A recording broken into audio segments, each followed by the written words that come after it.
So this is a sneaker that I picked up for £90 it was, I think, and it was on sale from Nike, and it's in the women's Nike MX1, and it's a pure platinum and light smoke grey colourway.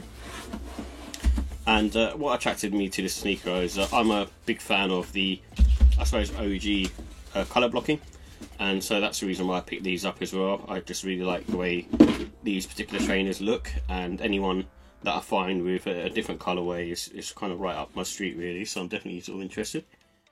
And the Nike Air Max was originally released in 1987, and it had I suppose a limited run in 86, but this particular version came out in 87.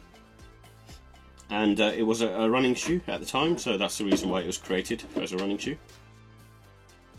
And it has sort of Parisian influence, so the airbag is from the building in Paris that has the elevators and escalators on the outside, and also it's one of those ones where the panelling and the design is inspired by the sort of Parisian architecture, and it was created by the legendary Tinker Hatfield.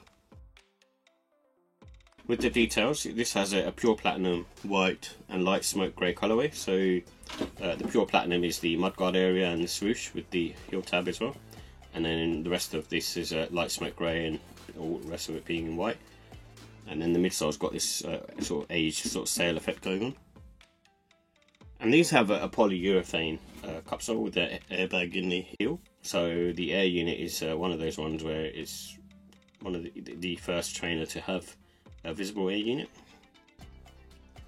And this is predominantly made up of mesh and sort of leather materials. So as you can sort of see, the mudguard and the swoosh is pretty much a nice sort of leather material, and then the medial lateral side and going towards the heel panels, these are all sort of like this sort of felty material. And the price on this was £135. So with the comfort and sizing, I'm not really going to sort of talk up the Air Max one too much. It's okay comfort. They feel medium on the medium to firm side in my opinion, and not the most comfortable sneakers that you can get. However, this one has a slightly better insole in my opinion, and maybe because it's a sort of slightly more premium version, but the insole feels a bit better in this compared to the others. Not to the extent of it being, you know, miles better, but it's just a little bit better. And because of the hard sole, for some people this could get fatiguing after a while, so just be wary of that. And you also sort of sit quite sort of elevated as well, because of the way this was made as a runner. Your heel sits slightly further up and your forefoot sits on the lower side, and it's made to do to the air unit and the way the sneaker's been constructed. But you know, it can sort of cause sort of tension on your forefoot. And I would recommend going true to size, and you know, it's one of those trainers where it has sort of quite sort of wide base, so you should be fine true to size. I tend to just go up half size in my sort of mesh runners, just because I just like the extra bit of space really, but it should work true to size, and there's a couple of pairs of Air Maxes that have true to size and that works fine as well.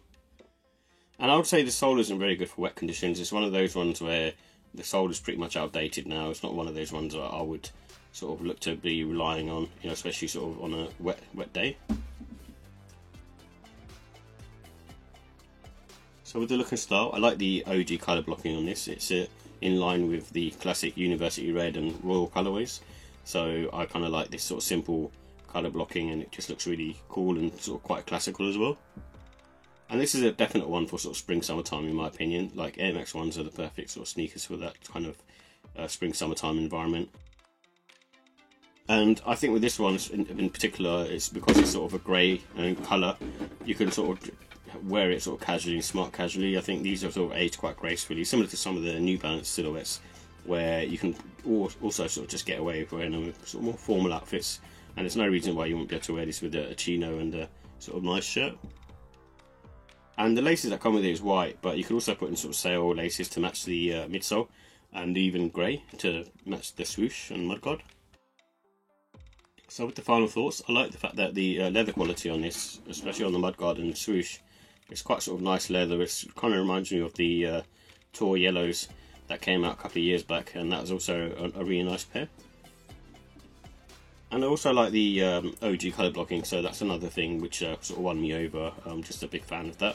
Obviously, this silhouette's not for everyone, but I just love the way it looks. And also with this one being a sort of women's exclusive, it has sort of extra bit of trinkets. So you get this key ring with a little Nike Air Max on it. It's made of, I suppose, silver.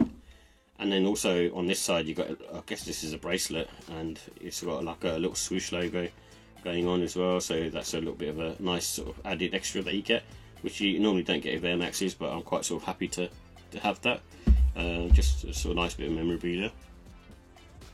And with the cons, obviously, like I said earlier, the comfort on Air Maxes aren't the greatest nowadays, and it's one of those things that if you can sort of bear to wear them, then you should be fine. They do wear in after a while and become a bit more comfortable, but initially they're a bit sort of firm on foot. So with the ratings, with this one I give the Look Star 5 out of 5. I just like the neutral colourway on this. It's just that sort of grey colour, and you know, just going different tones of grey in the OG colour blocking just works really well.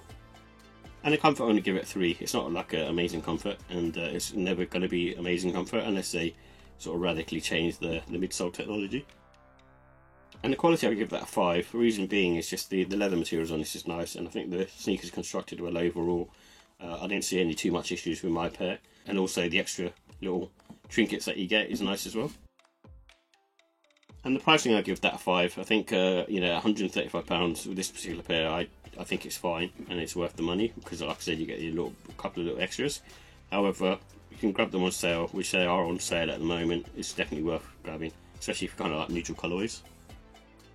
And that's why overall this particular pair I give it a 5 out of 5. I just think it's a really cool looking pair, and reminds me of the Tor Yellows, which I kind of underrated at the time, and I actually really sort of grown to like them, and those have really good high sort of quality materials in my opinion.